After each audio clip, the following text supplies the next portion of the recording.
Today's video is on pest inspections and pest treatments. I'm going to be interviewing Vince Giovacchini from GioCo Pest Control.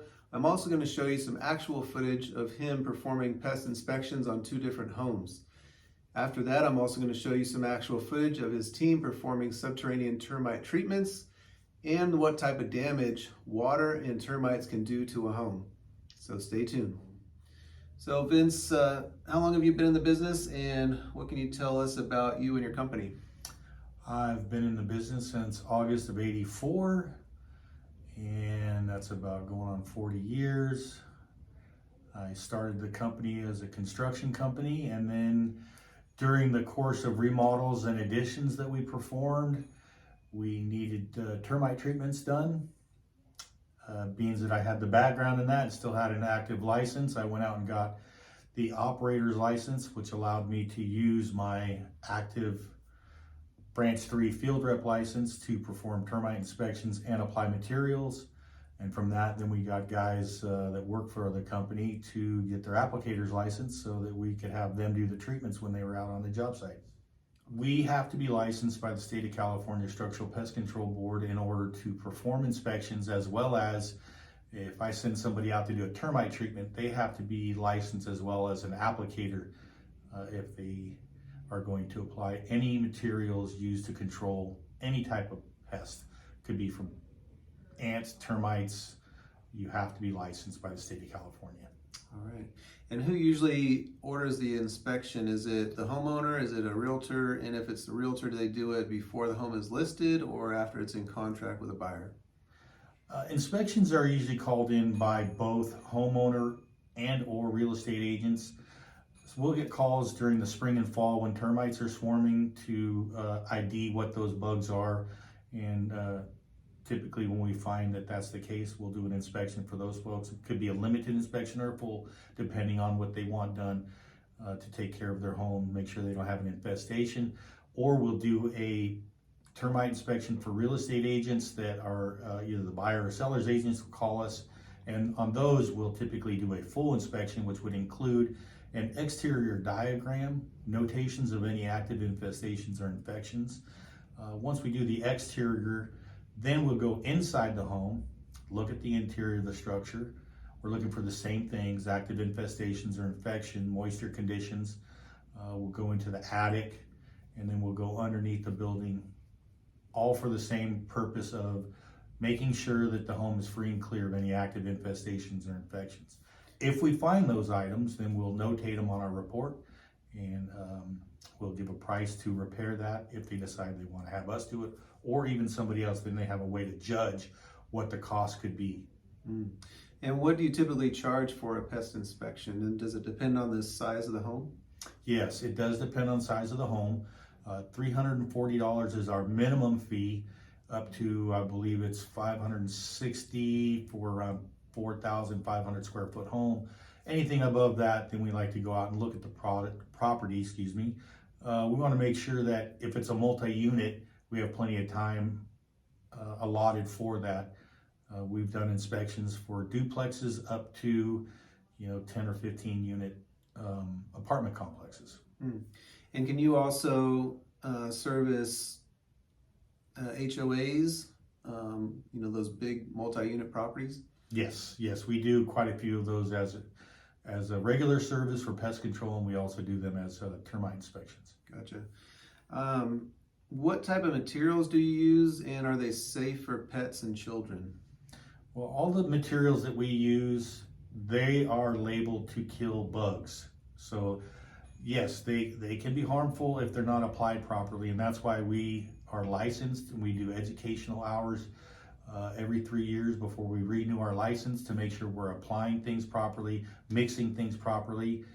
There are eco-friendly products that we use on occasions when folks come to us and say, we don't want to use these other materials. Then we have different materials within our arsenal in order to eradicate whatever the infestation is, whether it's rats, mice, ants, termites. There's a different product for each infestation. What separates GioCo Pest Control from, say, some of the other companies in the area? Well, with GioCo Pest Control, we're a family-run, locally owned company. We don't have a call center. When you call our office, you actually get a live person. We try to get our reports out by the next day after we've done the after we've done the inspection. And pest control, we try to respond to those the same way. Clients that are on our pest control service, they have a problem in between services, we dispatch our technicians within 24 hours to take care of that infestation. Now, does your company offer any type of warranty for the inspection or the treatment that you do? Yes, we offer a 5-year warranty on termite treatments, providing it's a full treatment of the entire structure. Limiteds are never guaranteed because the infestation could pop up on another area of the home. If you only treat this left front side of the house and you don't treat the entire thing and they show up in the back, we're not going to guarantee that. Fumigations are guaranteed for 2 years from the time of the fumigation. So after this interview, you're going to see some actual footage of Vince performing pest inspections on 2 different homes here in Sonoma County. Just wanted to find out, Vince, will the viewers of this video receive any type of discount by mentioning the video? Yes, we would give anybody that mentions the video, we'll give a 10% discount on our services. And if you use myself as your realtor, then I'll give you an extra 10%. So you'll save 20% on your inspection, which could save you anywhere from $80 to $120 just by mentioning this video and using me as your realtor. Vince, I appreciate you spending the time to provide this valuable information to our viewers, and we'll see you guys soon. Happy home hunting. Happy home hunting. What was that thing you just stuck in the water heater closet? That is an inspection tag. Every inspection has to have an inspection tag applied per regulation 1996.1 of the Structural Pest Control Act. I'm going to report on the dry rot in the siding, and I'm also going to report on the plants being against it. As you can see, this is covering the base of the siding. Whenever there's plants, they can hold moisture against it, so it's a good idea to keep that trimmed back. There's rust marks at this gutter. So if that gutter's leaking, it can, over time, if it leaks and gets trapped anywhere in between these wood members, it can cause rot. So I will point out that there's rust marks at the gutters which appear to be leaking, and have them contact a gutter contractor to seal that up.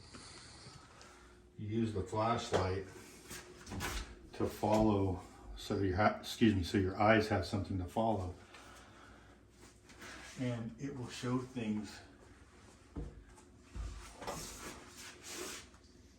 that you wouldn't necessarily see even if a light is turned on.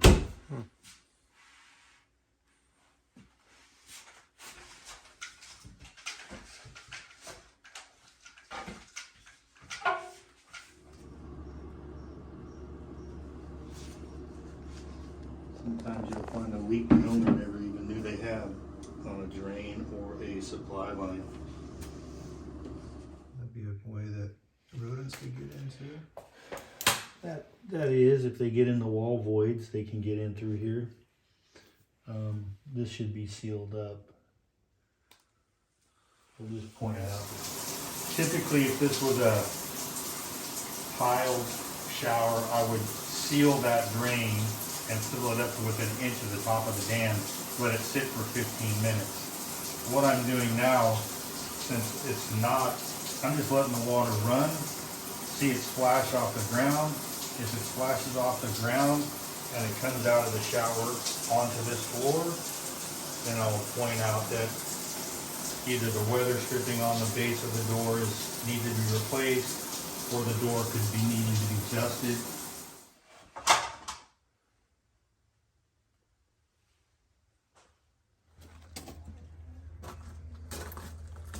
Perfect example of what looks good, but that black stain made me think, why is that like that? It's rotten, that's why. What about your tool? You buy it that way, or is that like a paint roller? It's exactly what it is. So I take a paint roller and I cut off the end, and then I round this over. I don't want it to be sharp, I want it to be blunt.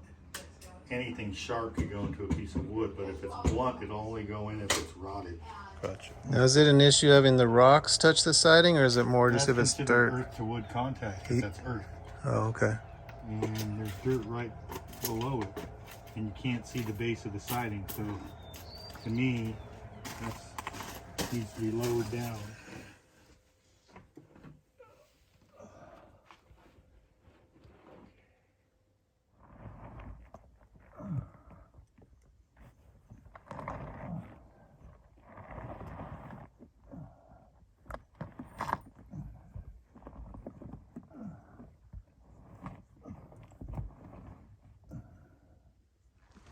There was a bunch of dry rot in this around this window, and once we opened things up, we found evidence of termites, but we couldn't get underneath the building, so we had to make an access point in the bedroom closet.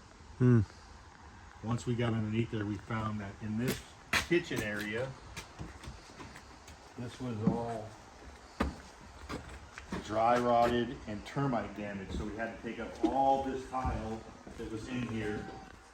When we did that, then we found more termite damage and dry rot in this section of the building, as well as some damage to the kitchen cabinets. Wow. So we rebuilt all this, redid all the subfloor. We had to put a bunch of joists in here. I think across this area to here, and then about halfway or so across here, and put subfloor down. Subsequently, when we did put the access point in the closet, and I did a crawl underneath the building, we found a lot of termite evidence around the perimeter. So that's why we're doing the termite treatment inside and outside of the foundation, because there was evidence that they had come up from the exterior as well as the interior. So we want to make sure that we put a full perimeter treatment in to block them from coming in and damaging the house again. So, any idea, like, once the termites are in one area of the house, how fast they can get to other areas of the house? Could it be just days, weeks, months? It could be days, it could be weeks. It just all depends. You know, they don't sleep. Termites don't have eyes. They constantly forage for food, whether they have a source or not. And so, with that being said, it's just, you know, could be weeks or it could be months, depending on the food source. They could stay in this wall, or they could come across this wall and that wall. Which is why we had to take this apart as well, because this was all damaged through here. And so we had to pull the siding off. We had to open up the deck and reattach it, because this was all bad from termite dry rot damage all the way across to here. And since we were doing that, the owner of the home asked us to address an issue with this water softener unit, because the sun bakes down on these. The water softener company suggested that they have some sort of a cover to keep that from being. Oh, they were just all exposed? It was all exposed. So wow. We added concrete to it. We built the walls. We're putting a little roof on it, and it'll have doors, so you can easily access the interior of it, and it'll keep that equipment from being sun damaged.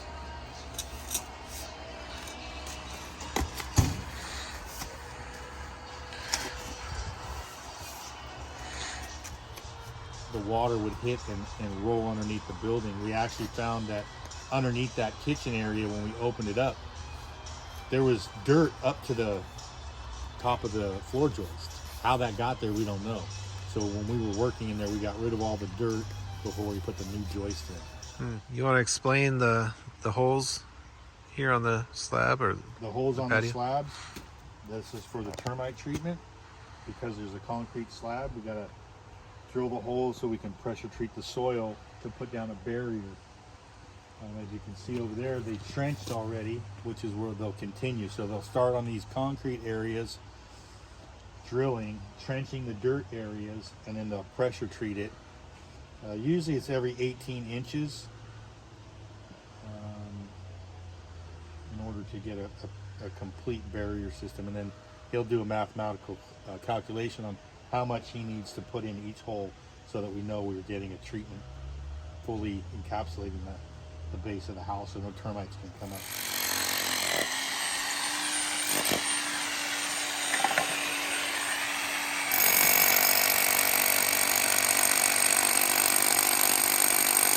termites, I know they can be, you know, in a football field size of soil. They can be in the middle of it, and the end zone could be the house. And there can be multiple colonies within that same area.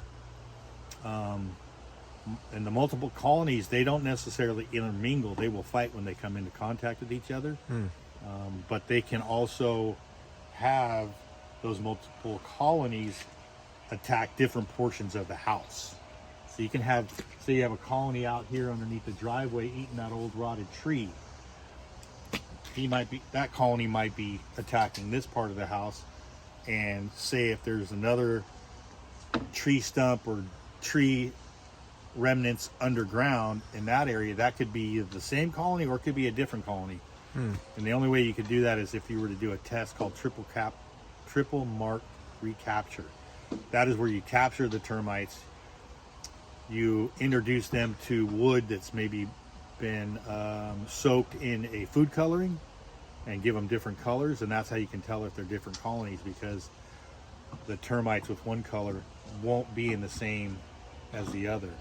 If you do find that you have two different colored termites going in that colony, it's the same colony. If you see them intermingling, in other words, you have worker termites that you find and they're the same color, that means it's the same colony. You won't find a different colony if you do the triple mark recapture in that same worker environment. They'll Interesting. fight, the soldiers of the termite colony will come up and fend off the other ones.